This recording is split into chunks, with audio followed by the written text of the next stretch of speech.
வணக்கம். நம்ம சேனலுக்கு தொடர்ந்து ஆதரவளித்துக் கொண்டிருக்கும் நல்ல உள்ளங்களுக்கு நன்றி. சப்ஸ்கிரைப் பண்ணி பார்த்து ஊக்க கொடுங்க. 2 பேர் ஹேஷ்டேக்கில் மோதி கொண்டிருக்கும் போது இன்னொரு பிரச்சனை. 28ஆம் தேதி நம்ம தர்மேந்திர பிரதான் அவர்கள் சென்னை வராரு. இப்போ திமுக கருப்பு கொடி காட்டினால் உண்மையிலே அவங்க பயங்கரமாக மோடி எதுக்குறாங்க அப்படின்னு நம்ம புரிஞ்சுக்கலாம். காட்டுவார்களா அப்படிங்கிறது பெரிய கேள்விக்குறி. சரி, மோடி வருவார், அமித்ஷா வர அந்த ஈஷா மையத்துக்கு வராரு, அதுக்காவது கருப்பு கொடி காட்டுவாங்கன்னா ஏங்க தர்மேந்திர பிரதானுக்கே இவ்வளோ யோசிக்கிறாங்க, மோடிக்கு அமித்ஷாக்கெலாம் காட்டினா முடியுமாங்க அப்படின்னு கேட்குறது தெரியுது. ஏற்கனவே அதாவது கோபேக் மோடின்னு அப்போ சொன்னாங்க. இவங்க என்றைக்கு பதவிக்கு வந்தாங்களோ அன்றைக்கி வெள்ளைக்குடையோடு போனாங்க. எடப்பாடி பழனிசாமி அவர்கள் முதலமைச்சராக இருக்கும்போது அவர் பண்ணது தப்பு, அடிமையாக இருந்தாங்க. அப்போ இவர்கள் யார்? அதையும் தாண்டி இந்த பிரச்சனை நடப்பதற்கு முழுக்க ஒரு முக்கியமான காரணம், அதுகளில் ஒன்று பிஜேபி அக்குறும், அதில் மாற்று கருத்து இல்லை. ஆனால் திமுக பண்ணுற வரலாற்று துரோகம் அப்படி தான் நம்ம குறிப்பிடணும். இங்கே இருக்கக்கூடிய இளைய தலைமுறைக்கு தெரியாமல் வர இருக்கலாம். இந்த பிரச்சனைக்கு யார் காரணம்? நீங்கள் ஒன்றிய அரசில், நீங்கள் சொல்கிற மத்திய அரசு வேணாம், ஒன்றிய அரசுனே சொல்லுவோம். ஒன்றிய அரசில் 15 வருடம் இருந்தீங்க. இந்த பிரச்சனையை, அதாவது கல்வி அப்படிங்கிறது மாநில பட்டியலிருந்து மத்திய பட்டியலுக்கு போனது யார் காரணம்? இந்திரா காந்தி அம்மையார் அவர்கள் தான் காரணம். இந்திரா காந்தி அம்மையார் அவர்கள் மாநில பட்டியலிருந்து மத்திய பட்டியலுக்கு கொண்டு போகிறாங்க.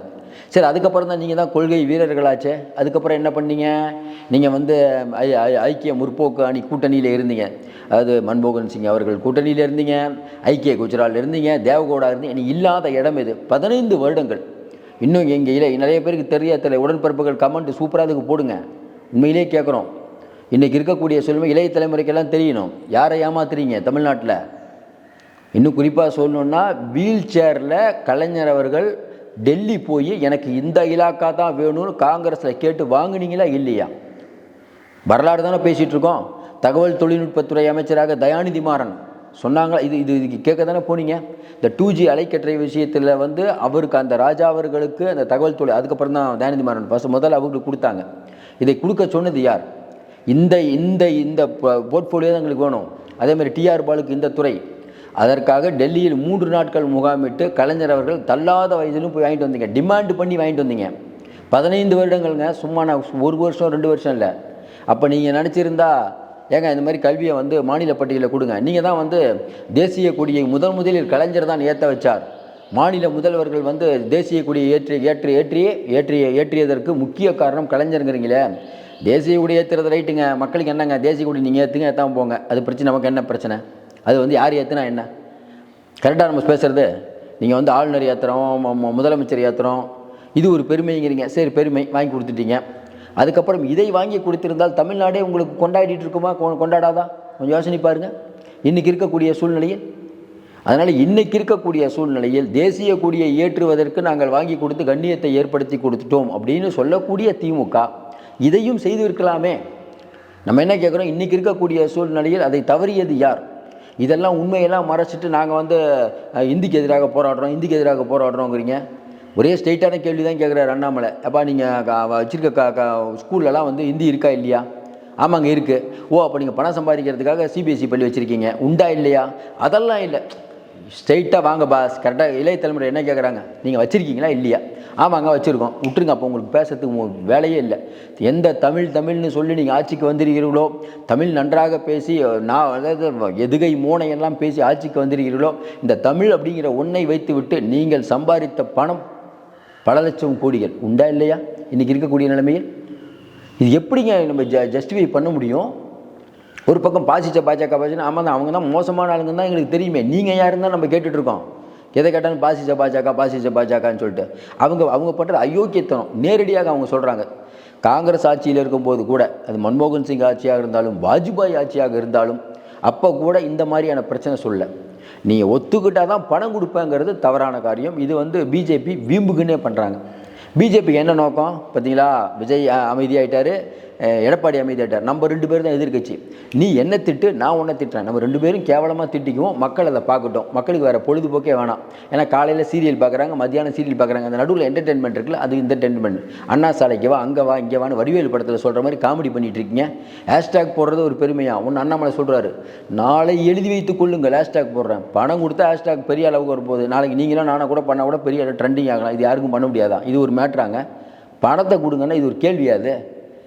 இது இது என்னென்னா திராவிட முன்னேற்ற கழகமும் துரோகம் செலுத்தி விட்டது, ஒன்றிய அரசும் துரோகம் அளித்து விட்டது. பாவம் மக்கள் இதை தெரியாமல் இவங்களுக்கு ஒரு 10 பேர் கமெண்ட், அவங்களுக்கு ஒரு பாரத் மாதா கி ஜெய் அது ஒரு 10 பேர் கமெண்ட், வாழ்க திராவிடம் அது ஒரு 10 பேர் கமெண்ட். முக்கியமான இஷ்யூக்கு யாராவது வராங்களா? இது எவ்வளோ பிரச்சனை இருக்குது.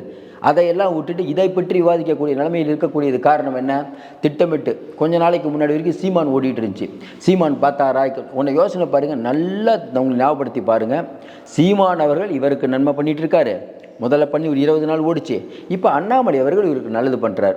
இதற்கு முன்பு ஞானசேகரன் விஷயம் வரும்போது வந்து ஆளுநர் வந்து அவையை புறக்கணிச்சுட்டு போனது, அது ஒரு இஷ்யூ. அப்போ ஆளுநர், அண்ணாமலை, எச் ராஜா இவங்க. நம்ம இன்னொன்று கேட்குறோங்க, எச் ராஜா மீது மதத்தை கலவரத்தை தூண்டுற மாதிரி பேசுகிறாரு. ஏங்க அவர் அரெஸ்ட் பண்ணல? நீங்கள் தான் கொள்கையான அரசாச்சே, தந்தை பெரியார் வழி வந்த அரசாக, நாங்கள் யாருக்கும் பயப்பட மாட்டோம். நீங்கள் எப்படி பயந்தாங்கோலிங்கிறது ஊருக்கே தெரியும். யாருக்கும் பயப்பட மாட்டோன்ட்டு. அதனால் இதெல்லாம் பேசுகிறதுனா பேசிட்டே போகலாம். இங்கே இருக்க யூடியூப்லேயும் அவங்களையும் பேசுகிறவங்கள வந்து உங்களை எதிர்த்து பேசிட்டாங்கிறதுக்காக சொல்கிறீங்களே, உங்களுக்கு நல்லது தான் பண்ணிகிட்டு இருக்காங்க. அவங்க உங்களை ஆதரித்து பேசுகிறாங்க பாருங்கள், அவங்க தான் உங்களுக்கு துரோகம் அளிக்கிறார்கள். உங்களுடைய காதுக்கு நிறைய விஷயம் வரமாட்டேது. உண்மையிலே சொல்கிறோம், முதலமைச்சர் காதுக்கோ உதயநிதி காதுக்கோ இதெல்லாம் போகுதான்னு நமக்கு தெரியல. அவர்களுக்கு தெரிந்த இது நடக்குமா நமக்கு புரியல. அவர்களுக்கு தெரிந்தால் அதெல்லாம் விடுவாங்களான்னு நம்ம நினைக்கிறோம். ஏன்னா அரசுக்கு எதிரான ஒரு பெரிய ஒரு பிரச்சனை ஓடிட்டு இருக்குதுங்க. இங்கே வந்து பாலியல் பிரச்சனை, நிறைய பிரச்சனை இருக்குதுங்கிறது சொல்லக்கூடியவர்கள் அங்கே போய் சொல்ல மாட்டுறாங்க. அதிகாரிகளின் பிடியில் ஆட்சி நடத்துது. முதல்வர் ஏதோ கனவுலத்தில் இருக்கார், சூப்பராக போயிட்டுருக்குன்னு நினச்சிட்டு இருக்காரு. நிலைமை அப்படி இல்லை.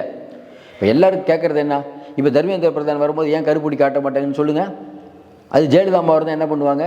காட்டியிருப்பாங்க. அவங்க எதுக்கும், அதாவது வெட்டு ஒன்று துண்டு ரெண்டுன்னு அந்த ரேஞ்சில் போவாங்க. அப்படி தாங்க பண்ணுவோம் நான் அப்படின்னு பண்ணுவாங்க. எடுத்தால் ஒரு முடிவில் உறுதியாக இருப்பாங்க.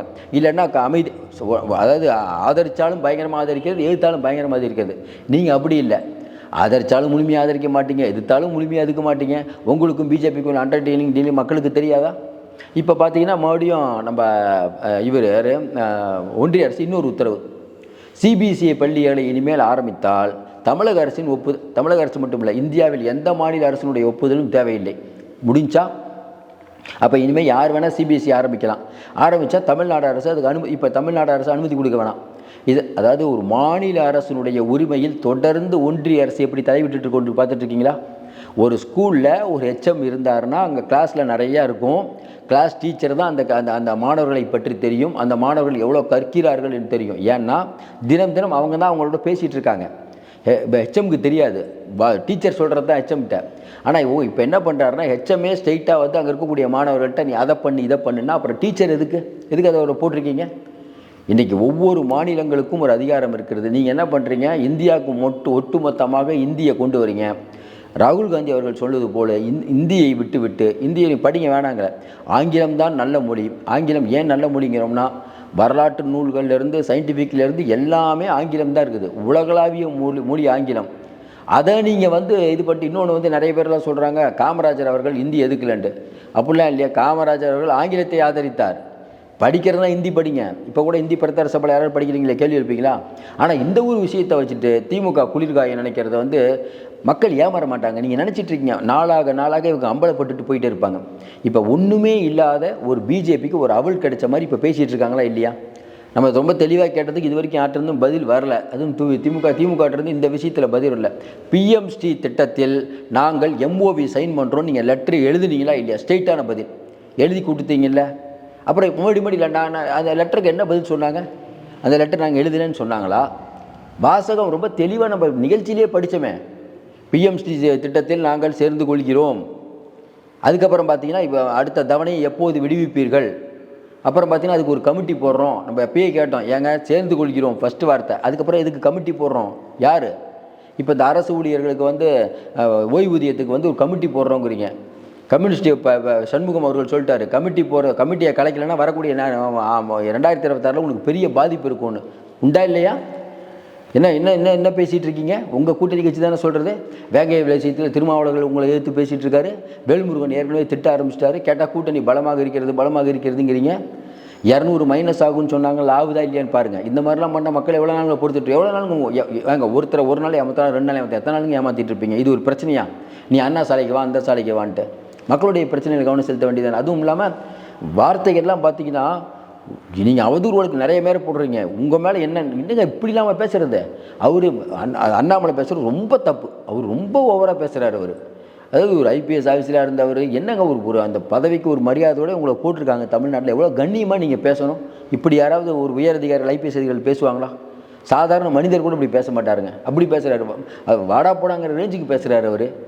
நம்ம ஒன்றும் புரியல. இந்த மாதிரி ஆட்கள் உண்மையிலேயே இந்த மாதிரி ஆட்கள் பிஜேபிக்கு தலைவராக இருந்தால் பிஜேபி எத்தனை வருஷம் ஆனாலும் நீங்கள் ஒன்றும் வேலைக்கே ஆகாதுங்க. அவ்வளோதான், முடிஞ்சு. பிஜேபி முடிஞ்சால் நமக்கு நல்லது தான். ஆனால் சிவாஜி கிருஷ்ணமூர்த்தின்னு ஒருத்தர் தரங்கிட்ட முறையில் பேசுகிறாருன்னா நீங்கள் என்னவாங்க பேசுகிறீங்க? கொஞ்சம் யோசனை பாருங்கள்.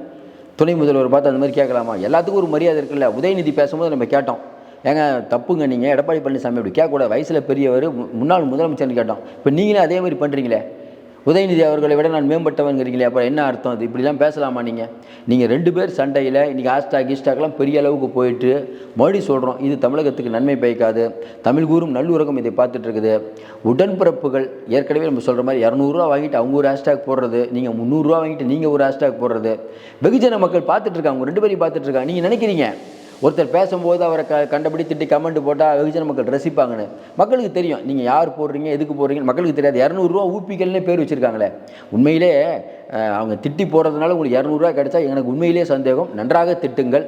நடுநிலையாளர்களுக்கு தெரியும் நான் என்ன செய்து கொண்டிருக்கிறேன் என்று. வெளியில் பேசக்கூடியவர்கள் எவ்வளோ நியாயமாக பேசுகிறார்கள், திமுகவை ஆதரித்து பேசுகிறவர்களுடைய உள்வேஷம் என்னங்கிறது நாட்டு மக்களுக்கு நன்றாக தெரியும். மீண்டும் சந்திப்போம். நன்றி, வணக்கம்.